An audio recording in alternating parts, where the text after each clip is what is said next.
up, everybody? This your girl Cece with Where It Begins Magazine. We have a special guest with us today. I'm gonna let her introduce herself of who she is and what she does. Hello, everybody. I am Dorian Baham. Most know me as Miss Doe. I'm originally from New Orleans, but I reside here in Atlanta. I am the owner of P.M.R Salon in New Orleans. I'm a book author. I am a Barber ambassador of the city of New Orleans. I do some acting here and there and hosting. And it's a whole lot of stuff, girl. It's a whole lot of stuff. But thank you for having me. Okay, well, yes, thanks for being here today. But let's talk a little bit about your journey and how you got to where you are today. Okay, well, my mom actually was a hairstylist for many, many years. And even though that wasn't a thing that I wanted to do, I had the talent for it. The age of 12, I picked up the clippers. By 16, I was in the salon that she started for me and my sister. And I wound up being the only female barber at the salon, let's say for 26 years. I took it over right after Hurricane Katrina. It went, even though I was still let my mom put her input in the salon, kind of passed on to me. So the last 17 years, I've been the owner of P.M.R. At this point, for the last decade, I've kind of grown up with my clients. So it's a lot of clients that have high blood pressure, diabetes, thyroid issues, menopause, breast cancer, so on and so forth, between the ages of 30 and 50 years old. So I did a spinoff of P.M.R, which actually came from us being fans of Tupac. Girl, we loved us some Tupac.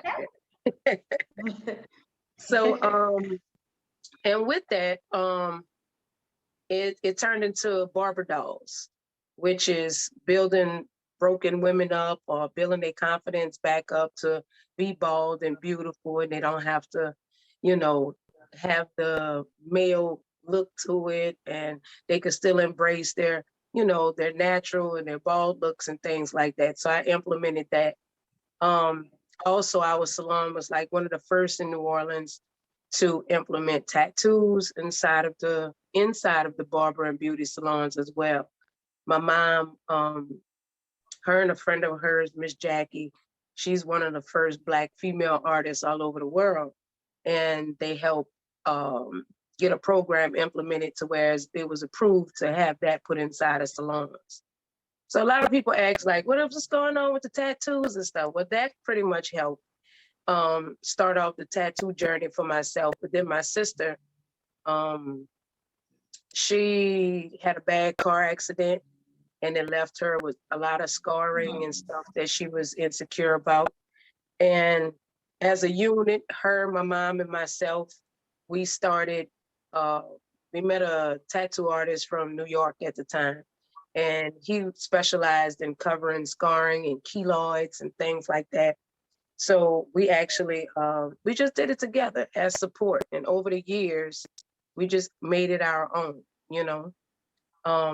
Also, P.M.R has been one of the first to start off the program in Louisiana to have kids. My mom would take kids off the street, throw them in a shop if they had the talent or the interest of barbering or beautician, like at ages like 14 years old. So it's a lot of successful barbers and beauticians in the city of New Orleans that have come from under the umbrella of P.M.R. So at this point, keeping her legacy alive, a lot has come from it. Not only am I a city ambassador for New Orleans and recognized as an influencer in the community, carrying on that legacy of what P.M.R is. Also, I'm partnered with a salon in New Orleans, which I have a suite inside of their shop, which is Case Closed. And they carry on the programs of the young boys. We have an 11-year-old barber right now. And from that, conversations with me and my mom, we would talk about nobody knew what it was to walk in our shoes. you know, along the way, and the things that they went through and the sacrifice that they've made to keep this housing for upcoming entrepreneurs and stuff. So with her passing of COVID in 2020, after a little while, I just decided to make some shoes, design some shoes in her name. Red has always been our signature, so that has been going on. So I have some shoes out through Alive Shoes. And also for many years, I've done like, she was a comedian, so that kind of helped birth my hosting of shows and open mic nights and partnering with clubs and things like that. So it led up me having a club in New Orleans for a short period of time. Due to COVID, I just backed away from it. And losing my mom, I kind of needed that time to grieve and mourn, you know. But throughout that time, I've filmed with Get Hard, with Kevin Hart and T.I. And I've done multiple episodes of MCIS. I've done Queen and Slim, you know, it's a little bitty tiny part. I did it. So just meeting and being all over and being a book author, survivor of domestic violence and stuff, I turned that negative into a positive. So once a month, we used to do an influential thing with all the Black authors, female authors. We would have a panel in the city of New Orleans and just encourage other, you know, Black women or men or whomever that writing is therapeutic. Why not make it into a book to share your testimony and encourage other people. So I know it's a lot. Yes, But yes. Ooh. Well, I know you're a jack of all trades, but before I go into my next question, I definitely want to send my prayers to you because I also lost my mom, so I know how it is to lose a parent. So definitely prayers to you, lady. Likewise. But let me ask you another question before I go into that. How many tattoos you got? Because I know you got. Oh my God, I lost count, girl. I lost count. I lost count. But you know, it's all, I feel like this. You know, I'm a survivor. I'm a warrior. You know, and that's my badges of honor. You know, people have their own things that they think about them, especially, you know, some elders and stuff. They critique it. Back when I started getting them, it was like a lot of prejudice with it. You know, they didn't know whether you were this way or that way, or you were a thug, or you were it, you know, and it wasn't none of that. It was self-expression. I come from a family that loves art and draws and music and stuff like that. So it was just my own self-expression. So over the years, like the accolades that I have as far as books, as far as acting, as far as whatever, I just went ahead on and put it on my body, you know. When it's my time, I mean, my body won't go with me, but you know, it's just a vessel. So I lost count. To say all of that, I lost count. But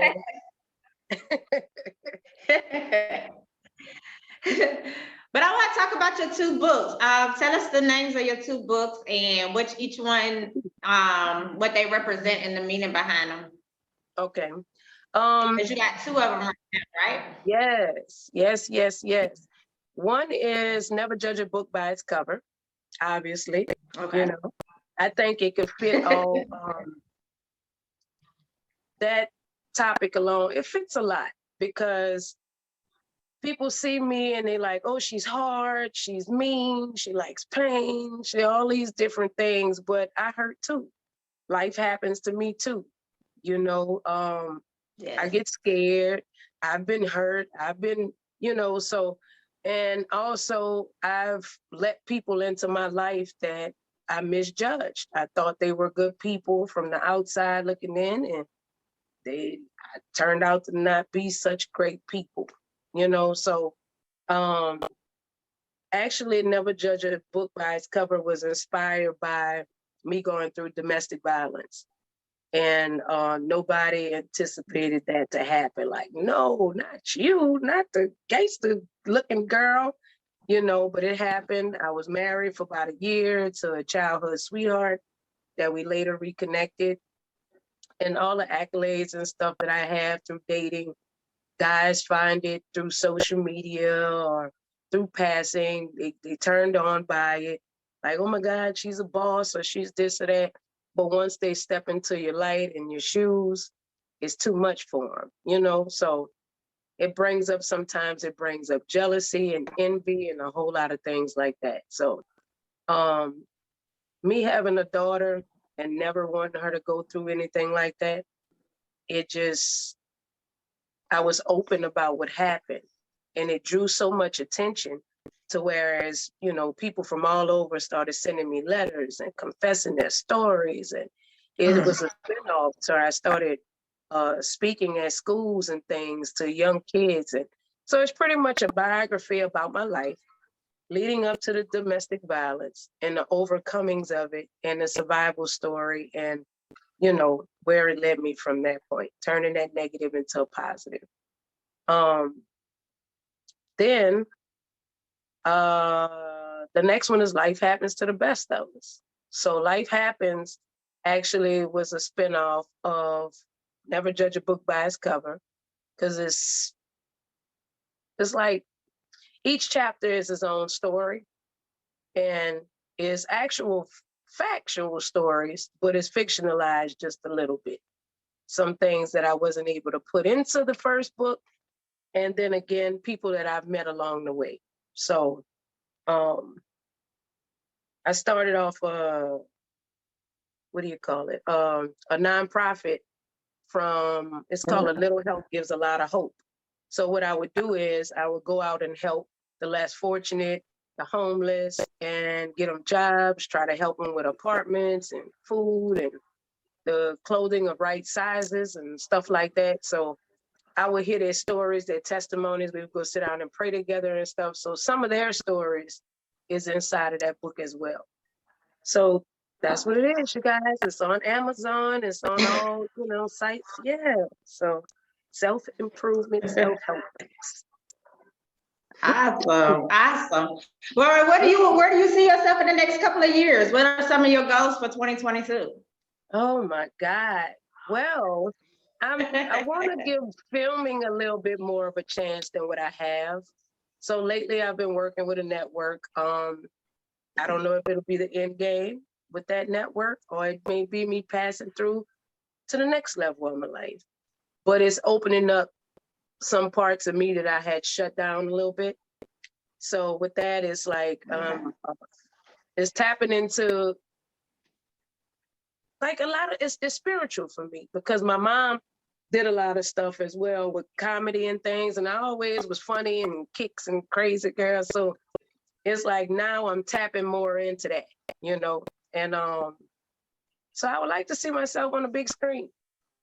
Like to see myself on a big screen. I would like to manifest that this show offering that I have actually comes and, you know, comes into play for my life. And if not that, you know, on somebody else's show or TV or radio or whatever. I'm actually working with a radio station right now. So, and I just want to keep inspiring and influencing everybody, you know. The acts of fate coming from one state, moving to another, and the things that you have to go through, the people that you have to go through to, you know, get where you're going. So I just want to be that influencer as always, to tell my story and help people. And, you know, let's keep this thing going, girl. Let's keep it going. Well, that's good. And I'm very proud of you, and congratulations on everything that you got going on. But people think that it's so easy in the industry. What has been some of your challenges and hurdles you had to go through to get to where you are today? I'm still going. I'm still figuring it out. So I'm not gonna act like I got it all figured out, because I'm still new here and I haven't given all of myself to Atlanta, because I'm still back and forth with my obligations to New Orleans. But I didn't know that Atlanta had a lot of scammers and pretenders. You know, I mean, it's a lot, man. And where I'm from, we not like that. Like, we transparent. It is what it is. So it's like I've followed some people's dreams that led me nowhere, but then again, it opened up my own mind and dreams. So everything happens for a reason. It's just, I've realized Atlanta is a big facade, but anytime you want to be successful, especially in the United States or anything, it's just a place you got to go through passing and conquer before you can get to the next level. So I'm here for it. Let's win this thing. Let's succeed together, honey. Let's see you at the top. Yeah, I got you. I'm on it. Okay. So I know your mom passed away and everything, but what was the best piece of advice that she ever gave you? Keep my faith and, just continuously to stand in my truth and be me, so, and through it all, that's pretty much what it is, especially being here. You gotta continue to be you. You can't just see this person's like this way, so jump off into it and pretend to be it. Nah, you just be you. And what's meant for you, gonna be for you, But the best thing was because my dreams are big, you have big hurdles. And I'm pretty sure that's the story of everybody. And I would it would be challenging for my faith sometimes, because even though I'm wise in a lot of ways, in some ways I'm not. So my discernment is great, grateful for that. But she did notice that I would have that challenge with my faith. And she would be like, man, stand in your faith and, and keep your faith intact, man. It's going to work out. What you believe in your mind is come to pass. So that's what I'm working on still. It's true, but it's still challenging. Okay, I got you. And are you opening up a shop here in Atlanta? Eventually, I would like to. When I came here, I actually was a manager of a shop downtown around the zoo, like in Grant Park, for a while, and I helped with their transition. I actually have an invitation to always be in the doors of the beautiful Dollhouse Salon on Peters Road. She's from New Orleans, actually. She's been here since Hurricane Katrina. So I've dipped and dabbed, but I'm a barber stylist. It's like a lot of people here, they wear wigs, they wear stuff like, you know what I'm saying? Like, I would like to, I've been doing this so long, I really don't want to do that here unless I had private clients. Okay. Unless I had private clients. It's hard being a barber stylist as a female and you're in the shop with a bunch of men. I've conquered that. But to come here with these different types of, men and things, it's a little bit more challenging. So I'm always going to be that. I'm always going to do that. But that's the goal. I would like to have something here for Picture Me Rolling that puts out the shoes, more so on that level, because there's so much more under Picture Me Rolling. With the books, we even have a guy that does jewelry and makes customized purses and shoes and stuff. And then we have the graphic designer. Like, it's so much that comes along with me that I would like to have a little huddle for that, So I'm working on it. Give me a little minute. I'll be there. Well, I see it coming for you. I see it, especially here in Atlanta. It's a lot of opportunities, and even for the private, to have private clients here, because this is the city of entertainment, like the Black Hollywood, as they call it. So I see opportunities open for you. So congratulations. Thank you. It's always a pleasure. Yes, but at the end of this, I like to do fun fact questions. So I got 3 little fun fact questions for you. But first, what's one fun fact about yourself? I'm goofy.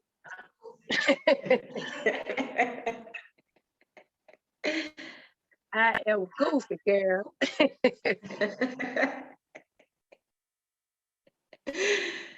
Okay, so let's say this. If you could switch places with one person for one day, for 24 hours, who would it be and why did you choose that person?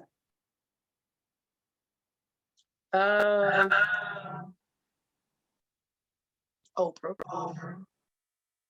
Okay. And I don't even watch Oprah, but I've watched Oprah's journey from the beginning with The Color Purple. Color Purple is my favorite movie. I heard they're about to do filming for it right now. But I'm also helping my child right now with a project. It's at her college, and she's chosen The Color Purple. And at that time, Oprah was homeless, you know, selling books on the street and putting her name out there, and then jump from that to hosting her own TV show, and and then she's helped so many other people blossom and stuff from underneath that, like Tyler Perry, Dr. Phil, and Ayanla, and all these different people come from under her umbrella, and it's so relative to my life. So, if I could, I would change places just for 24 hours, just to see what it's like, and then get back to reality to see where I go from now. Okay. So my next fun fact question is, if the world was full of clones of you, how would this world be? Crazy.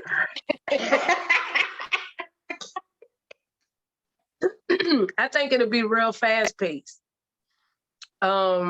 Because I move like I have attention deficit disorder or something, just within myself. And I want to do so much and so many things. That's why I do so many things. But eventually I'm going to have to settle and really conquer and sit on one. But I'm not a one thing type person. Like, I feel like I can do all of these things. I enjoy doing them.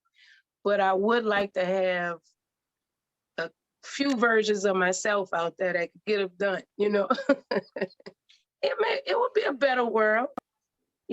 These kids wouldn't be as crazy because I relate more to kids. I've been where they are. So I've overcame it. So I would just put myself in different places around the world and be able to talk and help out with, influencing children and getting these businesses off the ground. Yeah.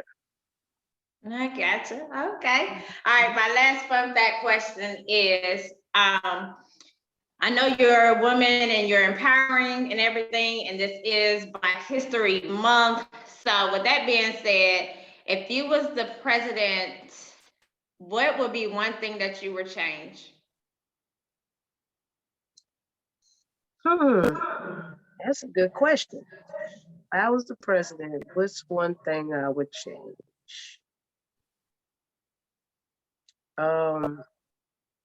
I would take the prisoners that's in jail for the rest of their life. There's some criminal charges of murders and things like that. And I would send them to the army and take the people from the military and send them back home to their families and things like that. I mean, if you want to keep a gun in your hand and you got killing on your mind, might as well send them out there front line, instead of taking these innocent people that's being taken away from their families and stuff and dying for education and, benefits for the rest of their life. Because that's pretty much what a lot of them sign up for travel and, free education and things like that. And then it still doesn't end too well if they do survive it. So I would change that. Those who are just wild and crazy and constantly shooters and murders and disrupting lifestyles, once they sentenced to whatever, I would swap them out. Okay. Well, that's different. I wasn't expecting that answer, but I like it. I like your train of thinking. But before we get off, let everybody know where they can follow you. All right. You can follow me on Instagram at Miss Doe, DOE, original P.M.R on Instagram. Also, my TikTok, I'm just getting used to that. My daughter was like, Ma, you need a TikTok. So yeah, that's the new thing. On TikTok. And Facebook, Dorian Baham. I also have my book pages and stuff like that on there as well. I'm working on a new website, but I have dorianbaham.weebly.com. Gives you some insights about never judge a book by its cover. But at the moment, I'm updating a lot of information as I add on to these accolades. But you could also always just Google it, And But for the most part, you want to keep up with everyday life, Miss Dope, original P.M.R on Instagram. Okay. Well, I definitely want to say thanks for interviewing with me today. It's a pleasure. And like I said, I love your movements. I wish you much success for 2022. I love your energy. I mean, you positive, and like you said, you crazy and fun and all that good stuff into one. But the thing is, you got a good heart. You got a big heart. So I noticed that since day one, since I met you. So definitely keep doing what you're doing. Yes, ma'am. I appreciate you so much. Thank you. You keep doing what you're doing and keep giving us a voice to be heard, to be the influencers we set out to be, man. You're doing an amazing job and much appreciated. And let us know where we can find the books, physical, and purchase them, because I know my people in New Orleans, they like, oh my God, where's the book? Where's the book? So let's get these what? I'm numbers gonna send up, it to baby. you today. I'm gonna send it to you today. I'm gonna send it to All right, you. I haven't man. forgot. But Okay. yes, definitely. And if you do anything in the community or anything else, let me know. You know, I'm always here to support if I can. So definitely keep me posted. Yes, yes, yes. All right, lady. Well, you have a blessed day, and thanks again. You do the same. Thank you so much. Where it begins. Right. Peace out. It all begins with you. Yeah. All right.